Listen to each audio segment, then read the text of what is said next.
Hi everyone, this is Shelly. I'm making another video as part of my Educating Your Children in Wartime series.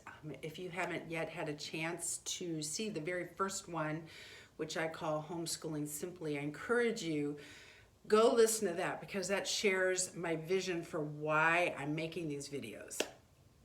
There's a lot of educational videos. Why am I speaking out? So today I'm actually going to talk to you about understanding how the development phases of your child's learning. And I'll get into that in a minute, but I just want to remind you that we are at war. If you're still on the fence about what you need to do with educating your children, I just want to tell you, get your kids out of those schools. Get them out. I'm already hearing reports now of, in my region, of hospitals that are opening up clinics in the schools, and we know what those are about. Those are about vaccinating your children without you knowing it and without your permission. There is some awful push and agenda that has nothing to do with COVID. COVID is a front. They want to form your children. They want to control their bodies. They want to do bad things to your children. And so don't leave them there. Your kids don't have, you could talk to them about it, but they're not equipped to stand up to that. So get them out. You, parents, you have authority to educate your children. God has given you authority and you can do it. And I'm here to cheer you on and give you some tools so you can take all the stress and anxiety out of educating your kids. So let me get on with it. So you might have heard of classical schools, classical methodology, and you go, whoa, that's so highfalutin. People who do that are super smart. I could never do that. Don't even ask me to do that.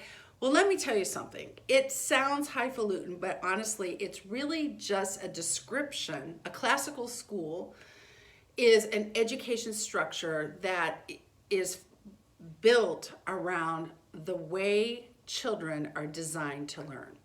They were created by God to learn this way. So it's classical in that it's ancient. It goes all the way back to creation, okay?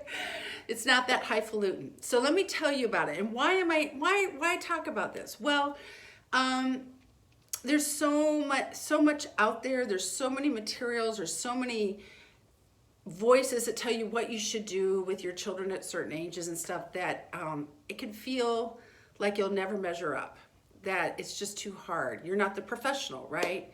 Well, let me just kick that out the door and just help you understand it's very simple.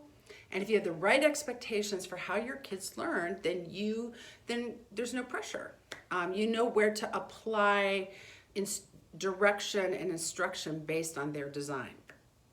So in the classical methodology, there's what's called the trivium, or which, depending on which country you're from, you might do this or you might do this. So the first is the grammar phase, and the grammar phase ranges from birth all the way until late elementary.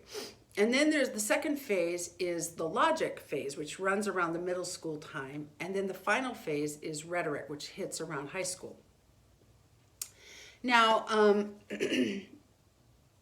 let's talk about the grammar phase. The grammar phase is the child's design for learning at that point is the capacity to assimilate facts and information beyond, it's crazy how easy it is for them to memorize, to assimilate information. Their brains have the capacity to encounter something and they remember it. And so that's why, a traditional education model would include memorizing multiplication tables. One of the things I'm noticing a lot of newer math curriculums is they're not requiring the students to memorize the multiplication tables. That's ridiculous. Their capacity to memorize is so profound. This is what they should be doing.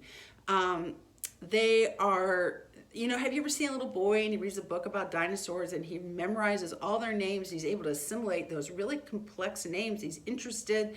Well, and little girls could do that too, but their capacity is astounding, and we kind of go, whoa. Well, that's showing you their ability to memorize. So this is the time when you want to just be throwing facts at them, when you want to be reading books that are actually to them out loud, that are actually beyond their own capacity to read, because in that experience, they're hearing words, vocabulary, they're accessing language structure, they're just absorbing it, and it's going into their learning structure. I use that word a lot, structure, sorry. And then this is a time they're memorizing scripture, to memorize poetry. This isn't really the season for them to be creative. Creativity is built on a platform of information and development and discipline. So this is not the creative time. I'm not talking about, coloring and scribbling and all that. That's fine if it's just coming out of them. But if you're demanding some kind of creative expression, you're actually putting pressure on them to access something developmentally that they don't have. They're very literal. At this time, have you noticed it's really hard for them to tell a joke? It's really hard for them to understand jokes. They're very, very literal. They don't understand the kind of the thoughts below things, or the kind of hidden things. They don't get puns very well at this point. So that's not the time. Just lots and lots and lots of facts. In the co-op that I'm in, we have a history class, and each year we teach the students 36 different points on the timeline with multiple facts connected to those points. And by the end of the year, they learn one each week. And by the end of the year, they've memorized 36 dates or events on the timeline, and they can recite several points connected to those dates.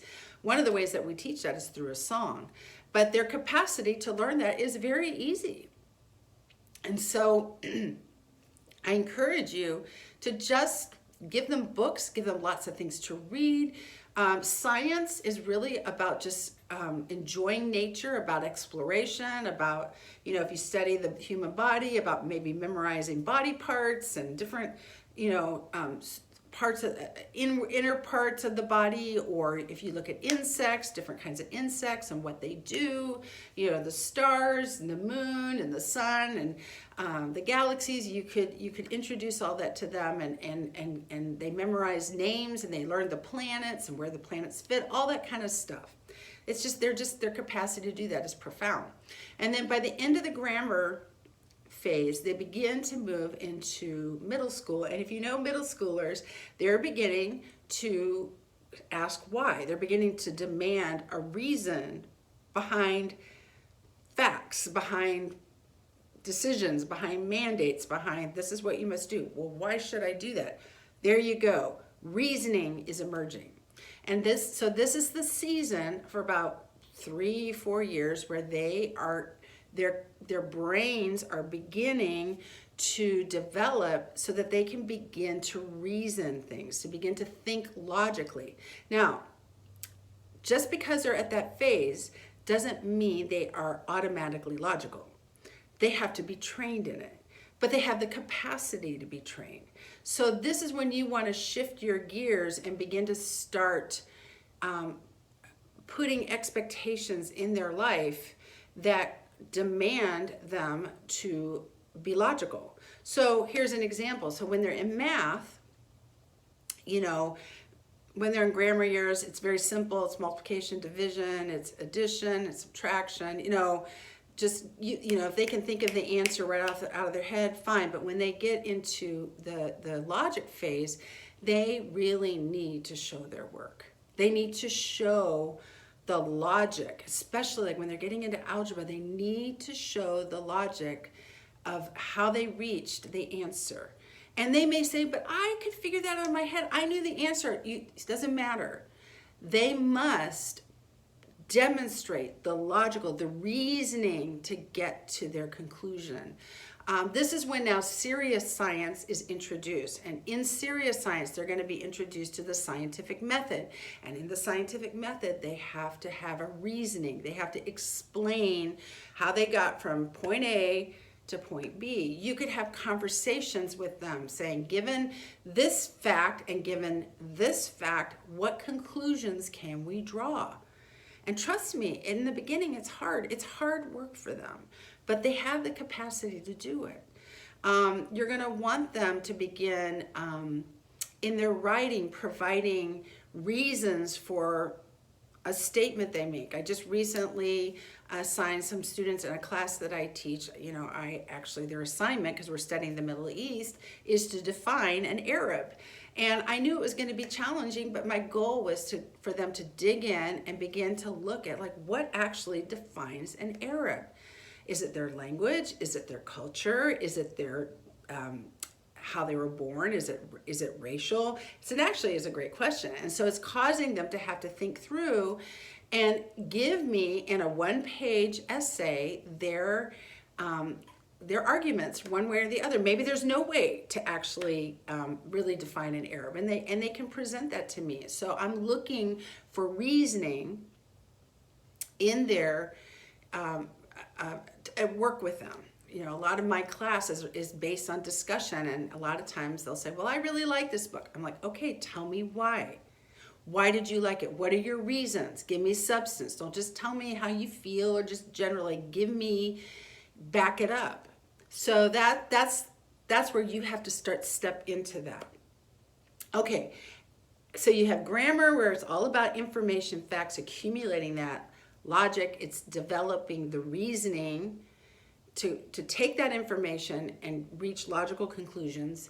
And then rhetoric is really where they are expressing that. So they've been equipped with facts, they've been equipped with the reasoning, the arguments, the how to make those arguments. Now in rhetoric, they are required to express it. So that's the era where they're beginning, the phase where they, writing is really important, speech, clear, clean expression. I just had an essay brought into me by a rhetoric student. His arguments were really good. His writing was lousy. I need to make him rewrite it, because it's important that not only does his argument follow, but that his expression is clear and it's strong. And part of that is just good, essay structure, being consistent with your pronouns, starting your sentences with a capital, ending with a period, making sure every sentence has a subject and a verb, those type of things. Those are really important. They've learned all that. Now it's important that your expression is clear and strong. And so that's a season where they're doing more writing, more oral argument, and a lot of reading and looking at underlying themes and being able to detect those and then articulate them. So the rhetoric phase it's a way more creative. This is the time where they can create, because they have the facts, they have the groundwork, and then they build on that and form structures, and now it's like creativity. So I hope this helps you. The goal here is to help you have the right expectations for your students.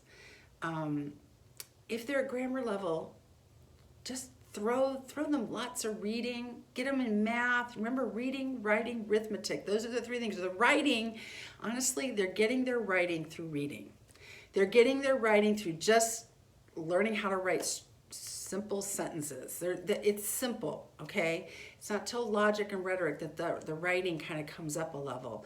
Don't expect them to be logical. Don't expect them to be reasoning at that point. You have to step it up, though, when they get up in the upper level, and make sure at the logic level they show their work. Demand it of them. Demand it of them. Don't back down on that, parents. That's tough, because that's when they're pushing back on you, but don't back down. I used to tell my children, listen, I know you don't like this, but I am not doing you a service if I don't require it from you. I understand you don't enjoy it, but I am not expressing my love and commitment to you and your education if I don't demand this of you. So I understand, I get it, it's hard, but you can do it. And I wouldn't ask you to do something that you're not ready for. So you see, you, the parent, just like me, can exert all authority and raise up your children. And then when you hit a spot that you just really don't feel equipped, there are resources out there, and you can always reach out. You can always make a comment here and say, help me, are there resources? And if I look and see, look at the comments, I'll respond. I'll make a point to check every once in a while. Okay, well, God bless, great success. I believe in you. You can teach, you can educate, you can raise up your child to be incredible citizens in this nation and lead them out of darkness and into light. All right. Have a good day.